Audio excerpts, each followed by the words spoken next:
현대 과학자 하면 떠오르는 인물은 아인슈타인, 뭐 반박불가한 상수입니다. 그렇다면 아인슈타인 이후 최고의 과학자는?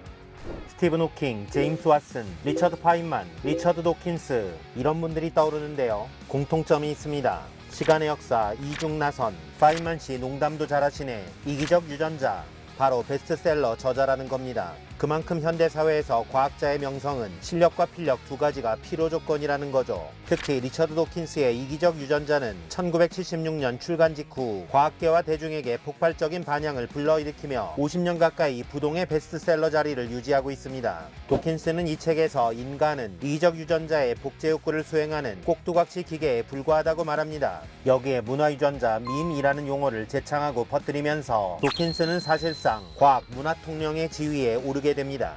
2013년 영국의 정치평론지 프로스펙트에서 실시한 투표에서 도킨스는 세계 최고의 지성 1위에 오르기도 하죠. 이러한 도킨스를 최고의 반열로 끌어올린 동기는 무엇이었을까요? 이번 영상은 도서출판 페이지2 북스에서 출간한 큐리어스에서 도킨스가 언급하는 자신의 성장 스토리를 들려드리겠습니다. 저 베티의 관찰자 시점이 아닌 도킨스의 1인칭 주인공 시점으로 스토리를 전달해 보겠습니다. 지금부터 스타트합니다.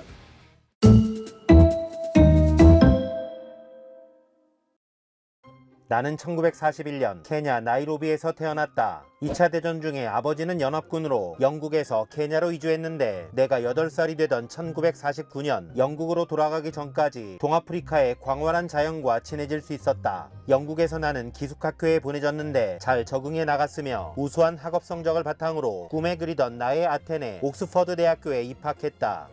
유년 시절 나의 가정생활은 늘 목가적이었다. 동아프리카의 자연환경은 더할 나위 없었고 영국에서는 옥스퍼드셔에 가족농장이 있었다. 우리 집은 부자는 아니었지만 부족하지도 않았으며 집에는 TV가 없는 대신 책이 가득했다.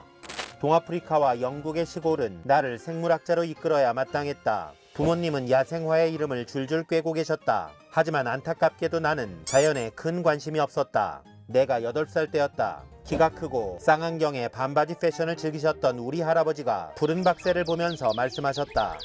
리처드, 이 새의 이름을 말해보렴. 푸른 머리 돼새 아니에요?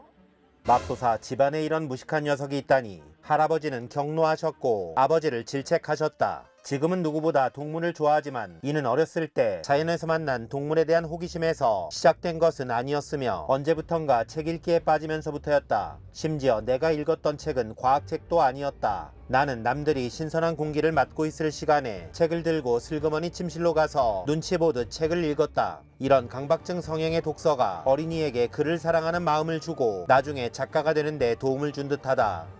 내가 동물학자가 되는데 가장 큰 영향을 준 책은 휴 로프팅의 아동소설 두리틀 박사 시리즈였다. 1편을 읽고 빠져버린 나는 12편의 시리즈를 완독했다. 두리틀 박사는 세계 최고의 자연학자이자 무한 호기심을 지닌 사색가였다. 롤모델이라는 말을 모르던 시기에 롤모델이 생긴 것이다. 박사는 환자들을 치료하던 시골 의사였는데 앵무새인 폴리네시아가 그에게 동물의 언어를 가르쳐 주었고 이는 두리틀 시리즈의 토대가 된다. 대부분의 어린이 책은 주인공이 초자연적인 힘을 만병통치약으로 사용하지만 이 소설은 두리틀 박사에게 동물의 언어를 쓸 수 있는 단 한 가지 능력만을 부여한다. 박사는 서아프리카에 있는 판티포 왕국의 우체국장이 되자 철새들을 고용해서 세계 최초의 항공우편 서비스를 시작한다. 또한 악독한 노예무역상 데이비 본즈를 추격하기 위해 수천 마리의 갈매기들이 나타나 배를 끌어주기도 하며 법정에서 동물 목격자인 불독을 증언대에 세우기도 한다. 한 번은 적들이 두리틀 박사를 동굴에 가두고 굶기는데 시간이 지날수록 박사는 더 살이 찌게 된다.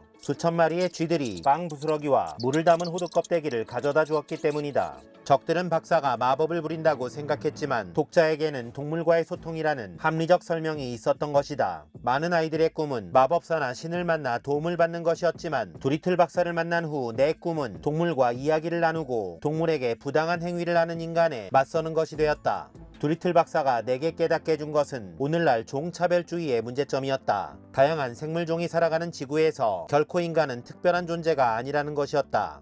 한 세기 전 찰스 다윈도 비슷한 노력을 기울였다. 다윈의 저서 비그로의 항해를 읽으면서 나는 다윈과 두리틀이 닮았을 것이라고 상상했다. 두리틀의 중산모자와 프로코트, 배운전이 미숙해 난파당하는 모습은 그를 다윈 시대의 사람으로 보이게 했다. 1831년 22살의 나이에 비글호에 승선하여 자연 철학자의 길을 걷게 된 다윈과 소설 속 두리틀 박사가 실제로 만났다면 그들은 의형제를 맺었을 것이다.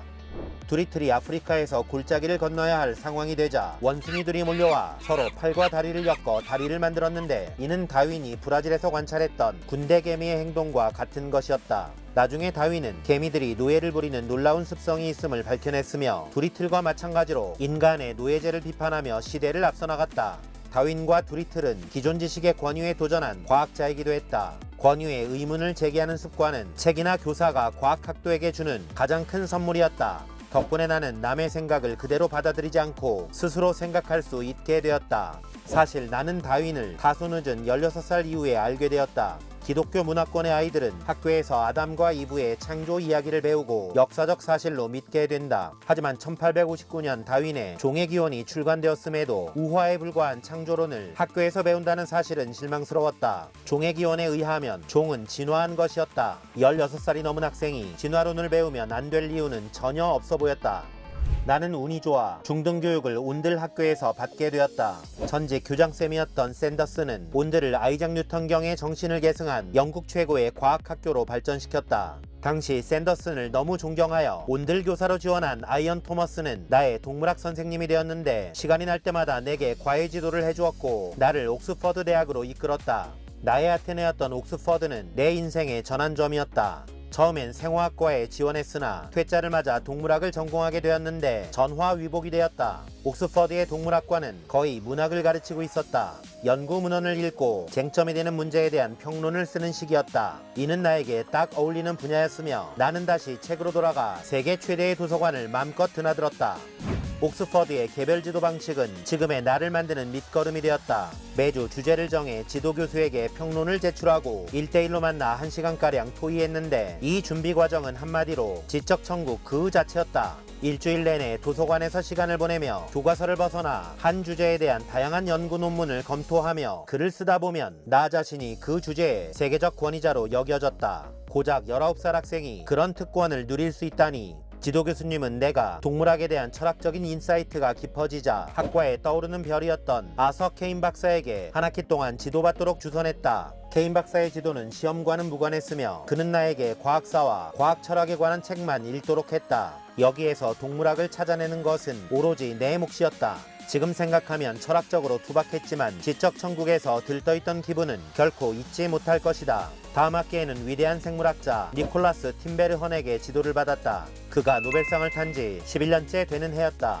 내게는 팀베르헌의 학생 중 누군가가 쓰고 발표되지 않은 박사 논문들을 읽고 평론을 쓰는 미션이 주어졌다. 내 평론을 읽고 팀베르헌은 대학원 진학을 권유했으며 이때부터 나는 진정한 아테네 생활을 하게 되었고 팀베르헌의 지도로 옥스퍼드에서 박사학위까지 받게 되었다. 이후 이기적 유전자 등 나의 활동들은 앞서 배운 것들을 확장한 것이었다. 박사 학위 이후 UC 버클리를 거쳐 모교인 옥스퍼드에서 학생들을 지도하게 되면서 나 자신도 단련되었다. 나는 과학을 글솜씨를 훈련시키는 논쟁들로 가득한 문학과 흡사한 것으로 여겨왔다. 지금도 옥스퍼드의 도서관은 내 삶의 원기를 주며 이곳에서 나는 과학문헌에 한껏 취하곤 한다. 나는 두리틀 박사처럼 동물과 대화를 할 수는 없지만 언제부턴가 그들의 실제 생활을 마법처럼 이해하기 시작했다.